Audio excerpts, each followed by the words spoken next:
데오빌로여, 내가 먼저 쓴 글에는 무릇 예수께서 행하시며 가르치시기를 시작하신부터 그가 택하신 사도들에게 성령으로 명하시고 승천하신 날까지를 기록하시니라. 그가 고난받으신 후에 또한 그들에게 확실한 많은 증거로 친히 살아계심을 나타내사 40일 동안 그들에게 보이시며 하나님 나라의 일을 말씀하시니라.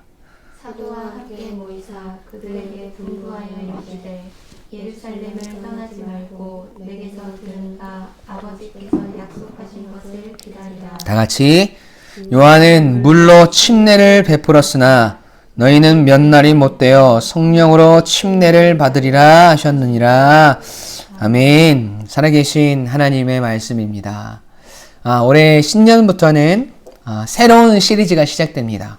부흥의 발자취를 따라가다 라는 큰 주제로 함께 말씀을 나누길 원하는데, 오늘 말씀의 제목은 약속하신 것을 기다리라 라는 말씀의 제목입니다. 하나님께서 우리 유광침례교회의 2022년의 새로운 비전으로 다시 부흥을 이루라는 말씀을 주셨습니다. 그래서 우리는 한 마음으로 교회와 우리의 삶의 부흥을 이루기 위해서 함께 열심히 전진해 나갈 것입니다. 지난 10년간 하나님께서 우리 유광침례교회의 역사 가운데 참 많은 은혜를 부어주셨고, 앞으로 새로운 부흥의 모습들을 통해서 우리 교회의 역사를 새롭게 만들어 가실 것입니다. 여러분, 우리 교회는 이제 태어난 지 10년밖에 되지 않았습니다. 이제 11년째 되는데요. 1대 담임 목사님이신 김성령 목사님께서 설립하시고 지금 이 교회의 자리까지 이르렀고, 그리고 제가 2대 담임 목사가 되어서 1년을 조금 넘게 사역을 했습니다. 아직 역사가 오래되지 않았죠. 그런데 여러분, 교회의 아름다운 역사는 그 교회가 얼마나 오래되고 전통이 있는 교회냐에 달려있지 않습니다. 목회자가 얼마나 뛰어나고 성도가 얼마나 헌신하느냐를 가지고 그 교회가 아름답다고 이야기하지 않습니다. 여러분, 오해하지 마십시오. 여러분의 충성과 헌신이 헛되다는 것이 아닙니다. 제가 말씀드린 것은 목회자가 얼마나 열심히 목회를 하고 성도가 얼마나 충성하고 헌신하는가 보다 그 사역과 헌신과 충성을 통해서 얼마나 많은 하나님의 일하심들이 드러나는가, 성령의 역사가 그 교회 안에서 얼마나 계속적으로 지속적으로 일어나고 있는가 하는 것을 주목해야 한다는 것입니다. 아무리 목회자가 뛰어나고 성도들이 충성한다고 해도 교회 안에서 하나님의 존재가 드러나지 않는다면 여러분, 그 교회는 잘못된 방향으로 가고 있는 것이겠죠. 반대로 연약해 보이고 부족해 보이는 목회자이지만 또 가난하고 상처받고 힘이 없는 성도들로 가득하다 할지라도 그 속에서 하나님의 얼굴을 구하고 하나님을 찾으며 하나님의 도우심과 하나님의 일하심을 보게 되는 교회는 여러분, 살아있는 교회이고 아름다운 역사가 있는 교회라는 것입니다. 성령의 역사가 일어나는 교회, 하나님의 나라를 꿈꾸며 그 속에서 하나님이 드러나는 교회, 그 교회를 통해서 하나님은 아름다운 교회의 역사를 만들어 가시고 부흥을 이루어 가시는 줄로 믿습니다. 우리 유광침례교회가 그런 교회가 되어야 할 줄 믿습니다. 아니, 이미 아름다운 교회의 모습을 이루고 있는 줄로 확신합니다. 아멘. 여러분, 이와 마찬가지로 우리가 읽은 사도행전은 교회 안에서 일어났던 성령의 역사, 그 속에서 드러났던 하나님의 꿈, 그 꿈이 교회의 부흥과 복음의 전파를 통해서 나타나게 됨을 보여주는 아주 귀한 책입니다. 그래서 우리는 앞으로 사도행전의 말씀을 통해서 그 부흥의 발자취를 따라서 초대교회와 사도들이 가지고 있었던 복음에 대한 열정과 역동성과 순수함과 그리고 하나님께서 이 교회를 어떻게 성령을 통해서 부흥케 하시고 은혜 가운데로 몰아가시는가를 가슴 깊이 새기고 묵상하는 귀한 하루가 되길 소원합니다. 여러분, 긴 여정이 될 것 같아요. 사도행전 28장까지 올해 안에 끝낼 수 있을지 모르겠지만 그 부흥의 발자취를 우리가 기도와 믿음과 순종으로 따라가다 보면, 그렇게 걸어가다 보면 초대교회의 부흥을 이루신 하나님께서 우리 유광침례교회에도 큰 부흥의 역사와 은혜를 허락해 주시리라 믿고 확신합니다. 아멘. 여러분, 그렇다면 오늘 사도행전 말씀을 통해서 우리 성도들에게 또 우리 교회에 전해주시고자 하는 하나님의 마음은 무엇일까요? 첫 번째로 우리는 가족이 되어야 한다는 것입니다. 우리 함께 큰 목소리로 읽어볼까요? 시작! 우리는 가족이 되어야 합니다. 아멘. 오늘 본문 1절 말씀, 사도행전 1장 1절 말씀 함께 읽어보도록 하겠습니다. 큰 목소리로 시작! 데오빌로여, 내가 먼저 쓴 글에는 무릇 예수께서 행하시며 가르치시기를 시작하신부터. 아멘. 여러분, 사실 우리가 사도행전에 대한 내용을 많이 알고 있지만 이 1절의 말씀을 그냥 관과하고 넘어가는 경우들이 많습니다. 왜냐하면 그냥 이 사도행전의 수신자를 밝히고 있는 다른 서신서들과 같은 지극히 평범한 말씀이기 때문에 그렇습니다. 그런데 저는 우리가 그동안 간과했던 내용들에서 하나님께서 주시는 깊은 깨달음과 하나님의 마음을 발견하게 되었습니다. 여러분, 이 사도행전의 저자가 누구입니까? 다 알고 계시죠? 네, 바로 누가입니다. 누가. 이 누가를 예수님의 제자로 알고 있는 분들이 많이 있는데, 누가는 예수님의 12제자에 속한 사람이 아니었습니다. 여러분, 그는 이방인 출신으로 인격적으로 하나님을 만나고 기독교로 개종한 사람이었어요. 그리고 그는 의사였고 지성이 뛰어났으며 면밀함과 수려함으로 사도 바울과 함께 늘 동행하며 사역을 감당했던 사도였고, 또 이 글을 기록했던 사람입니다. 그런 그가 지금 이 글을 누구에게 쓰고 있나요? 사도행전의 첫 시작을 어떻게 하고 있냐면 데오빌로여 하면서 이 글이 데오빌로를 향해서 쓰여졌음을 우리에게 알려주죠. 그리고 그 다음에 말씀을 보세요. 내가 먼저 쓴 글에는 이라고 기록하고 있습니다. 그러니까 지금 이 글을 쓰기 이전에 누가가 데오빌로에게 썼던 책이 하나가 더 있었음을 공개하고 있는 것이죠. 내가 먼저 쓴 글에는 이라고 나와 있으니까요. 여러분, 그 책이 바로 사복음서 중에 하나인 누가복음입니다. 그래서 우리는 사도행전이 왜 쓰여졌는지를 알기 위해서 누가복음을 먼저 살펴볼 필요가 있을 것 같습니다. 누가복음 1장 1절에서 2절까지의 말씀입니다. 이 PPT가 보이시는 분들은 함께 보시고, 보이시지 않는 분들은 성경을 찾으셨으면 좋겠어요. 누가복음 1장 1절부터 2절까지의 말씀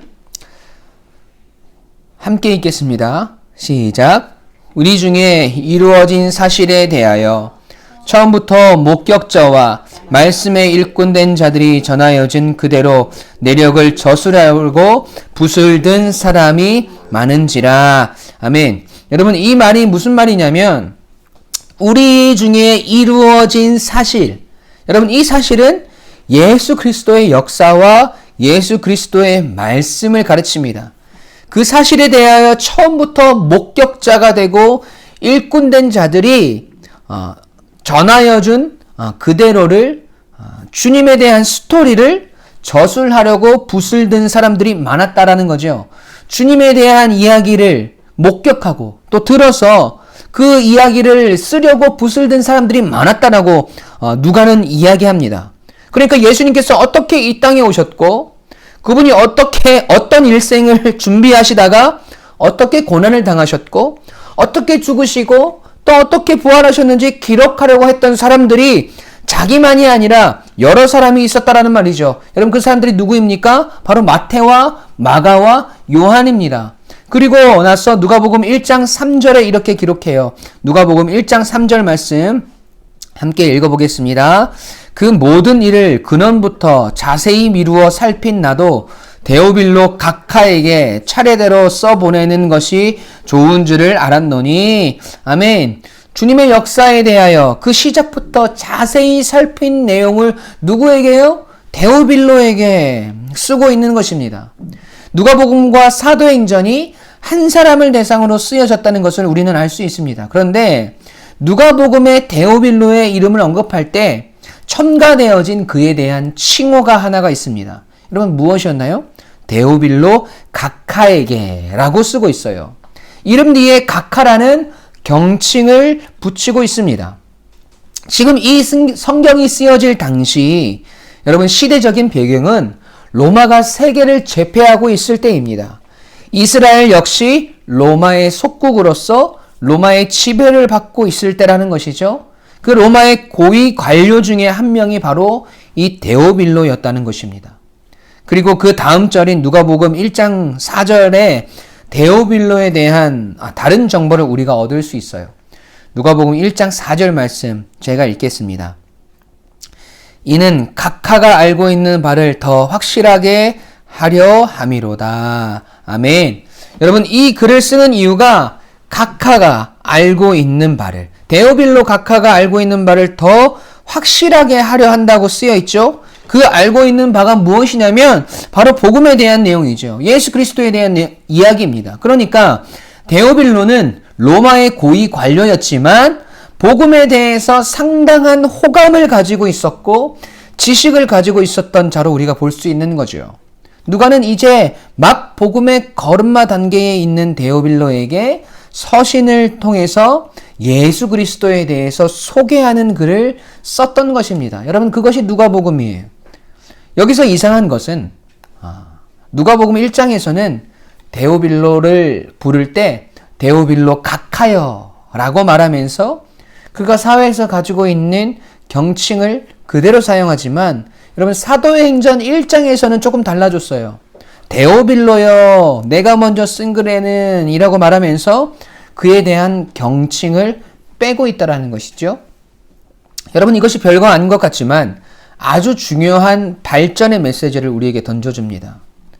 복음에 관심을 가지고 예수 그리스도에 대해서 지식적으로 알고 있는 신앙의 걸음마 단계에 있을 때에는 데오빌로가 사회에서 가지고 있던 그 직함과 위치에 대해서 존중을 해주고 있습니다.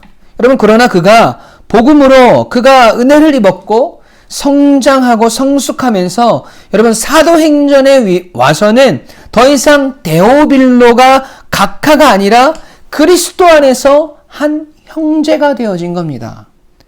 누가복음에서는 데오빌로와 거리가 있었지만 그가 예수 그리스도에 대한 말씀을 접하고 누가복음을 읽고 변화되고 성숙하여져서 이제는 한 형제로 불림을 받을 만한 위치까지 그가 와 있다는 것이지요. 서로 다른 관계였고 거리두기를 하고 저심스러운 관계였지만 복음 안에서 함께 깨닫고 하나가 되고 가족이 되어진 것입니다. 여러분 이것이 오늘날 교회가 잃어버리지 말아야 하는 아주 중요한 교훈입니다. 여러분 교회는 그 규모가 어떠하든지 인원이 얼마나 많던지 적던지 여러분 그것은 중요하지 않습니다. 단지 그 속에서 우리가 형제로 자매로 또 가족이라는 모습으로 또 가족이라는 분위기로 우리가 살아가는 것 그것이 반드시 드러나는 것이 아주 중요하다라는 것입니다. 교회가 점점 대형화되어 가고 성도들이 점점 많아지다 보면 그들이 청중이 되어지고 관중이 되어버리는 경우들이 얼마나 많이 있습니까? 주님께서 교회 안에서 우리를 서로 한 형제요 자매요 가족이 되게 하신 그 본질을 잊어버리고 교회에 대한 소속감 없이 가족이 아닌 남으로 살아가도 충분하다며 그냥 나는 나의 예배에 충실하면 된다는 이기적인 신앙인들도 생겨나게 되더라는 것입니다. 주님께서 교회 안에서 서로 한 형제요, 자매요, 가족으로 여러분 우리를 묶으셨습니다. 우리는 복음 안에서 또 교회 안에서 주님과의 친밀한 교제가 일어나고 그 복음을 믿게 되고 그 속에서 우리 유광침례교회에 속한 모든 성도들을 한 가족으로 묶어주셨음을 여러분 믿으시기 바랍니다. 여러분, 교회는 그 본질을 잃어버려서는 절대로 안 된다는 것이에요. 날마다 친밀함이 쌓여가야 합니다. 날마다 서로를 돌아보며 걱정하며 챙겨주며 사랑해야 합니다. 여러분, 이 세상을 살아가며 정말 마지막까지 여러분을 지켜줄 사람이 누구일 것 같습니까? 여러분, 결국에는 가족들입니다. 세상 사람들이 다 나를 멀리하고 나를 믿어주지 않고 나를 떠나도 끝까지 나와 함께 인생의 길을 걸어가는 동반자가 누구입니까? 여러분, 결국 가족들밖에 없습니다. 여러분, 그렇게 가족과 같이 믿음과 신뢰와 끝까지 함께하는 그 친밀함이 우리 교회 안에서 우리 성도들 속에서 있어져야 합니다. 그것이 우리가 가족이 되고 동역자가 되는 방법입니다.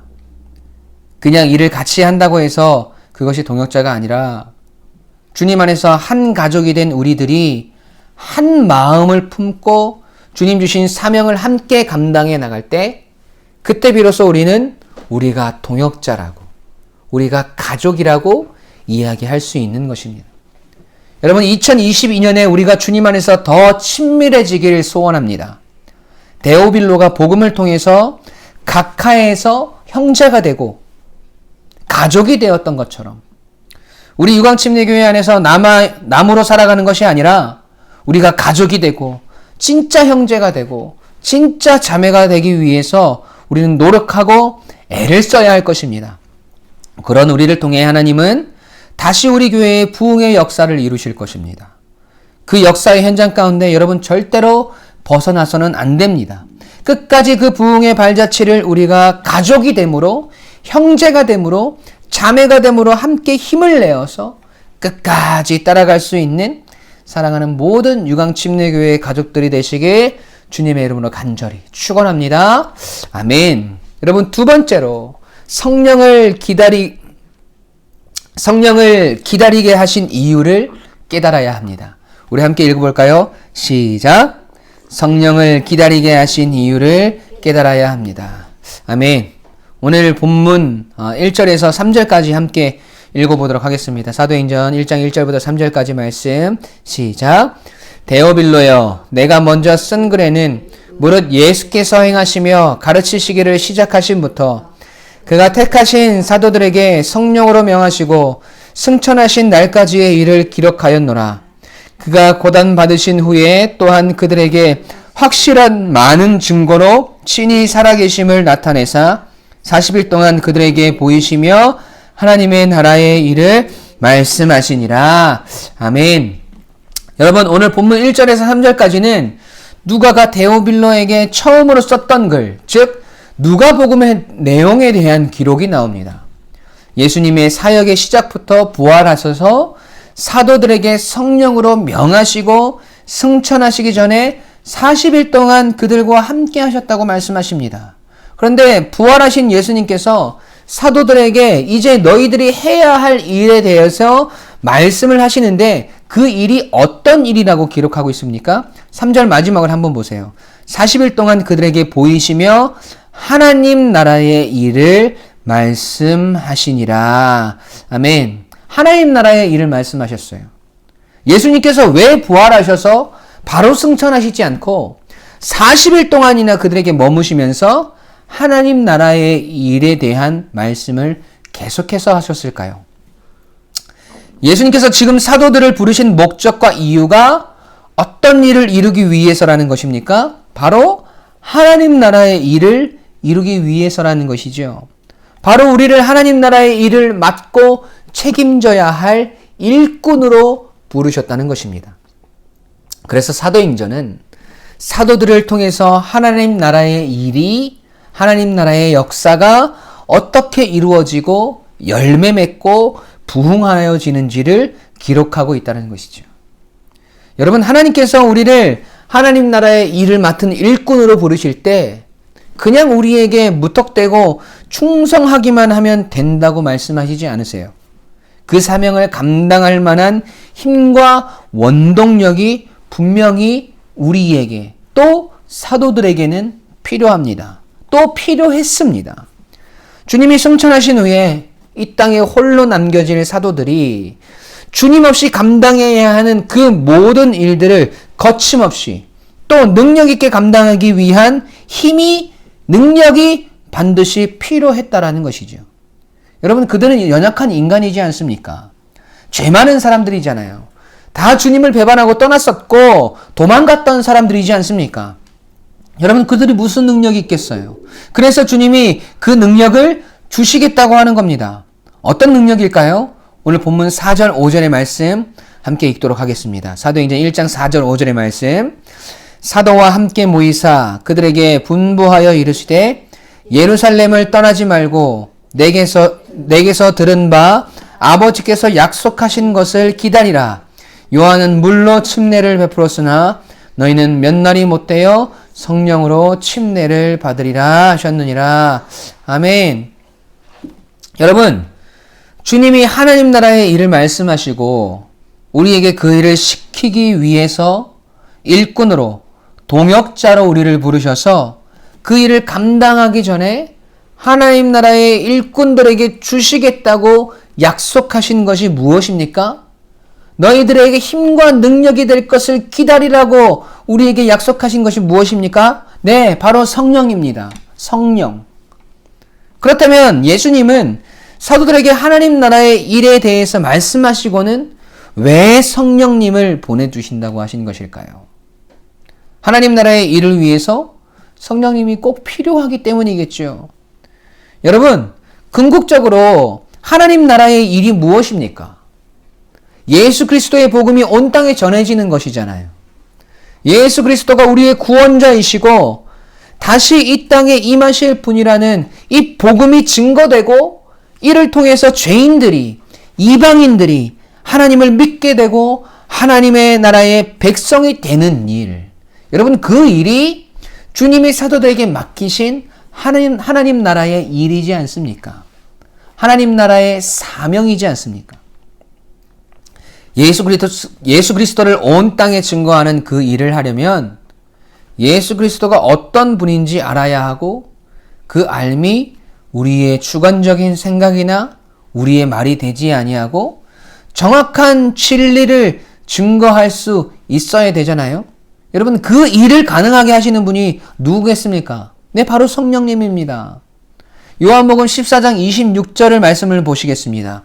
예수님께서 하신 말씀이에요. 요한복음 14장 6절의 말씀.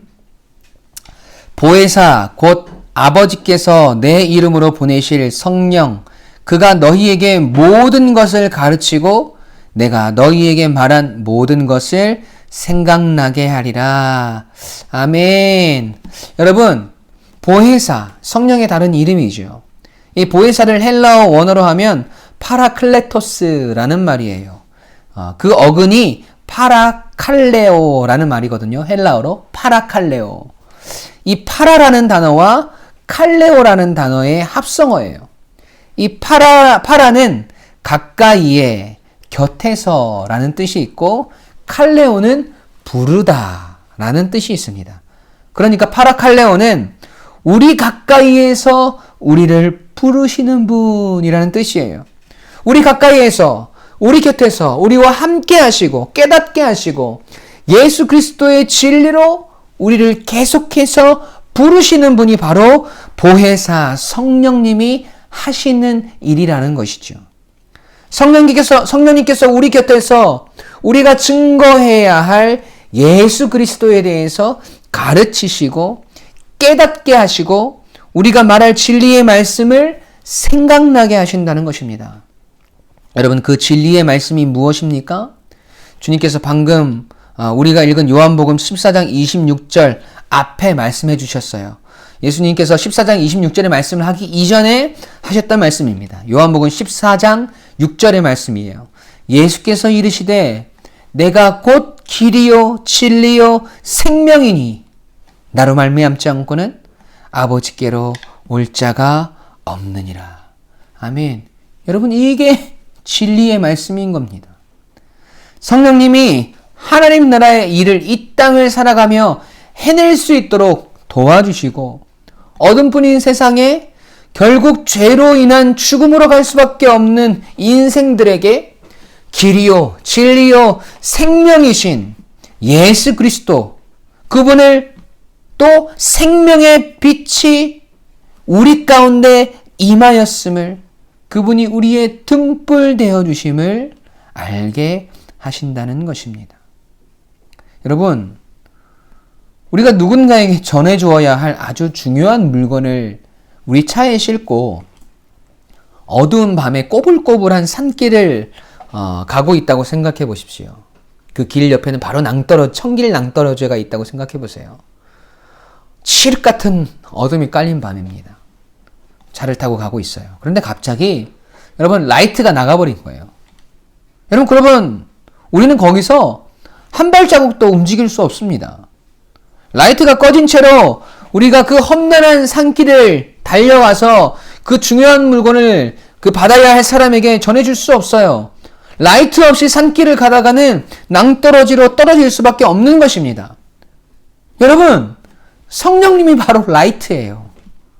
성령님이 등불이신 겁니다. 그래서 우리가 하나님 나라의 일을 맡은 자로서 그 사명을 감당하기 위해서는 성령님의 도우심과 보호하심 없이는 여러분 절대로 그 일을 감당할 수가 없는 것입니다.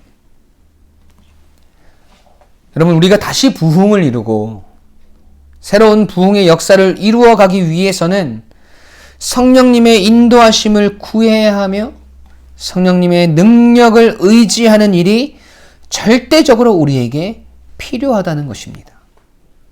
사랑하는 유광침례교회 가족 여러분, 우리의 능력으로 우리가 가지고 있는 해박한 지식과 알므로 예수 그리스도를 이 땅에 온전히 전할 수 있을까요? 그 진리를 온전히 선포할 수 있을까요? 여러분 우리에게 유창한 언변이 있다고 해서 많은 사람들에게 매력적으로 보여서 또 그 사람이 하는 말이 모든 이들에게 영향력을 끼친다고 해서 그 말들이 죄인들을 변화시키고 하나님의 자녀로 변화시키는 능력이 될까요? 아니요. 여러분 조금 부족해도 조금 어눌해도 조금 연약해도 조금 보잘것없어도 성령님께서 그와 함께 하시면 성령님께서 그 길을 밝히시면 성령님께서 깨닫게 하시면 그가 말해야 할 예수 그리스도의 진리를 생각나게 하시고 말하게 하시고 놀라운 하나님의 일들이 일어날 수 있도록 성령님께서 역사하신다는 것입니다. 여러분, 사도들이 잘나봐야 얼마나 잘났겠습니까? 그들이 능력이 있어봐야 얼마나 능력이 있었겠습니까? 주님도 오죽 불안하셨으면 여러분 40일 동안이나 그들과 함께 하시면서 하나님 나라의 말씀을 하나님 나라의 일을 말씀하시고 또 마지막까지 또 친절하게 성령님을 기다리라고 말씀하셨을까요? 절대로 너희의 힘으로 안 된다는 것을 주님은 계속해서 사도들에게 알려주시고 가르치셨던 것입니다. 사랑하는 유광침례교회 가족 여러분, 오늘도 성령님을 찾고 그분께서 깨닫게 하시는 예수 그리스도에 대한 진리를 우리가 날마다 간구해야 할 줄로 믿습니다. 그 간구함을 통한 성령의 역사가 우리에게 맡겨주신 하나님 나라의 일, 곧 우리에게 주신 사명을 이루고 행하고 증거할 수 있는 능력과 힘이 되는 줄로 믿습니다. 그 능력으로 우리가 나아갈 때 하나님의 성령의 역사를 통해서 이 땅을 변화시키고 우리가 날마다 눈물로 기도하고 있는 주님을 만나야 하는 그 불쌍한 영혼들, 어떠한 말과 방법으로도 돌아서지 않는 강팍한 그들의 마음을 무너뜨리실 것이고 예수 그리스도가 길과 진리와 생명 되심을 깨닫게 하실 것입니다. 이를 통해서 우리 유광침례교회에 다시 부흥의 역사를 이루어 가실 줄로 확신합니다. 여러분 말씀을 정리해야 합니다. 복음을 통해서 데오빌로가 누가에게 각하에서 형제가 되고 가족이 되어진 것처럼 우리 모든 유광침례교회 성도들도 가족이 되어야 합니다. 어떠한 험난한 어려움이 닥쳐와도 끝까지 서로를 지켜줄 수 있는 사랑으로 무장해야 합니다. 그렇게 함께 부흥을 이루어가는 교회가 되어야 합니다. 또한 예수 그리스도의 복음이 우리를 통해 전파되고 하나님 나라의 일들이 우리를 통해 이 땅 가운데 이루어지기 위해서는, 우리가 다시 부흥을 이루기 위해서는 여러분, 우리의 능력이나 우리의 힘이 아니라 오늘도 우리와 함께 하셔서 그 복음의 진리를 말하게 하시고 생각나게 하시고 전하게 하시는 성령님의 능력을 구하며 날마다 그분과 동행하며 동역하며 부흥을 이루어가는 성도가 되어야 할 줄 믿습니다. 그 성령님의 선한 능력으로 오늘 다시 일어서는, 그리고 다시 부흥하는, 사랑하는 유광침례교회의 모든 가족들이 되시길 주님의 이름으로 간절히 축원합니다. 아멘.